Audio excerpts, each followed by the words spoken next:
मनोरंजन और स्वास्थ्य करता है। साथ ही जैसा कि आप जानते हैं कि भगवान सूर्य और छठी मैया आपके परिवार के दीर्घायु रहने के लिए और आपके जीवन में ऊर्जा का संचार हो, इस पावन पर्व पर आप जितने लोग यहाँ पर आए, जिला प्रशासन सहारनपुर और एक विशेष सहयोग क्योंकि जनपद सहारनपुर पश्चिम उत्तर प्रदेश का सबसे अंतिम जिला है पूरे प्रदेश का, और यहाँ पर इस प्रकार का आयोजन, छठ पूजा का आयोजन सभी को भाव विभोर कर रहा है और अन्य लोगों को प्रेरित कर रहा है कि निश्चित रूप से छठी मैया का व्रत रखकर अपनी मनोकामना को पूर्ण करने के लिए जितने भी यहाँ श्रद्धालु आए हैं छठ का लेकर हम लोग भी इस प्रकार के पावन व्रत को रखेंगे। मैं इस अवसर पर यहाँ पर काफी बच्चियां आई हुई हैं, कई की बच्चियां हैं, युवा है, युवती है, कोई भी यहाँ पर आए और बहुत बुरी अर्थ के बारे में बताएगा तो उसको पूछ के छीन जाएगा। आप देख रहे P20 न्यूज। श्रद्धा भाव से मनाया गया छठ पर्व, गूंजे छठ मैया के जयकारे। अब खबर विस्तार से। सहारनपुर में छठ पर्व श्रद्धा भाव से मनाया गया। इस दौरान छठ मैया के जयकारा गूंजे। नहरों के घाटों में पूर्वांचल वासियों की भीड़ रही, जिन्होंने नहर में खड़े होकर अस्त होते सूर्य को अर्घ देने के साथ साथ विधि विधान से पूजा अर्चना की। पर्व को लेकर लोगों में भारी उत्साह नजर आया। छठ मैया के जयकारों से वातावरण भक्तिमय बना रहा। सहारनपुर के जिलाधिकारी डॉक्टर दिनेश चंद्र छठ पूजा समिति द्वारा आयोजित कार्यक्रम में पहुंचे। उन्होंने अस्तांचलगामी सूर्य को अर्घ देकर पूजा अर्चना की। इस अवसर पर जिलाधिकारी डॉक्टर दिनेश चंद्र ने छठ पर्व की सभी जनपद वासियों को शुभकामनाएं दी। उन्होंने कहा कि छठ पर्व आस्था का महापर्व है और जनपद के सभी बढ़तियों में इसको लेकर अपार उत्साह है। भगवान सूर्य और छठी माता सभी का कल्याण करे और आपके जीवन में नई ऊर्जा का संचार करे। इस दौरान उनके साथ अपर जिलाधिकारी वित्त राजस्व रजनीश कुमार मिश्र, उप जिलाधिकारी सदर युवराज सिंह मौजूद रहे।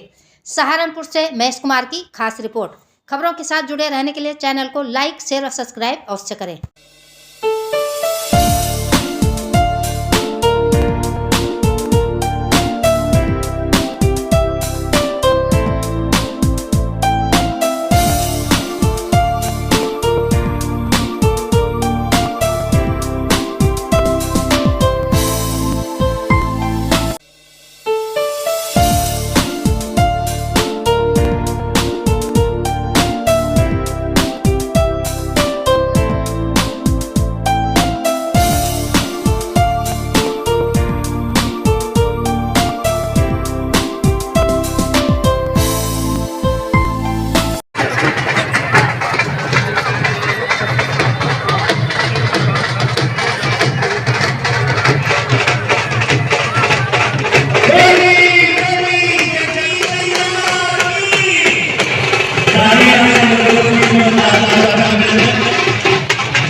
क्या नाम है आपका? मैं पंडित अवधेश तिवारी। तिवारी जी, आज ये क्या प्रोग्राम है, क्या किस तरह मनाया जाता है? ये कार्तिक मास की शुक्ल पक्ष की षष्ठी में इस व्रत और पर्व को मनाया जाता है, जो कि षष्ठी देवी ने किया था।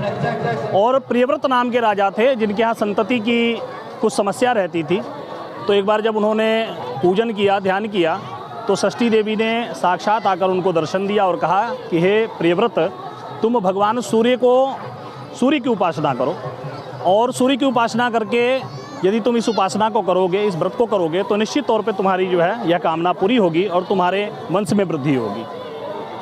तो तब से यह व्रत होता चला आ रहा है। और शास्त्रों में, पुराणों में विदित है कि द्रौपदी ने भी इस व्रत को किया था, पर्व को किया था, अन्य देवी देवताओं ने भी इस पर्व को किया है। और पूर्वांचल का तो ये अद्भुत महापर्व है। इस पर्व को करने से क्या लाभ मिलता है? सबसे बड़ी चीज़ है कि व्यक्ति सुख का अनुभव कब करता है। 4 प्रकार के सुख हमारे जीवन में है। पहला सुख है निरोगी काया, दूसरा सुख है घर में हो कुछ माया, तीसरा सुख है कि संतति हो। लोग कहते हैं कुलवंती नारी, नारी से ही काम नहीं चलता, यहाँ पर स्त्री और पुरुष का परस्पर भाव समान होना चाहिए। और चौथा सुख है पुत्र हो, आज्ञाकारी, परंतु मैं कहूँगा संतति हो। आज बहुत सारे लोग संतान की समस्या से ग्रसित है, परेशान हैं, तो निश्चित तौर पर इस व्रत और पूजन को करने से छठ माता की कृपा होती है, भगवान सूर्य नारायण कृपा करते हैं और उनके घर में संतति की प्राप्ति होती है। और सबसे बड़ी चीज़ है कि शरीर स्वस्थ रहता है। अत्यंत प्रसन्नता का विषय है कि जनपद सहारनपुर में यमुना नहर के किनारे छठ पूजा का आयोजन किया जा रहा है और इस छठ पूजा के पौराणिक और ऐतिहासिक धार्मिक अवसर पर मुझे भी आने का यहाँ पर अवसर मिला। पूर्व से भी मैं इलाहाबाद से पढ़ता था, जनपद बहराइच में जब मैं जिलाधिकारी था तो वहाँ पर भी बहुत सुंदर छठ पूजा का आयोजन किया गया था। यहाँ छठ पूजा को भव्यता प्रदान करने के लिए नगर निगम और सभी विभागीय अधिकारियों ने बहुत सुंदर व्यवस्था दी है। और आप जानते हैं कि छठी मैया और ये जो पर्व है ये सूर्य के प्रति आस्था का पर्व है, जिस पूजा के अंतर्गत बहुत पवित्रता और सात्विकता के साथ व्रत रखा जाता है और परिवार के सभी सदस्यों की दीर्घायु रहने, उनके उज्जवल भविष्य की कामना के लिए ये व्रत रखा जाता है। और ये बहुत ही कठिन व्रत है जिसको हमारी माताएं रखती हैं।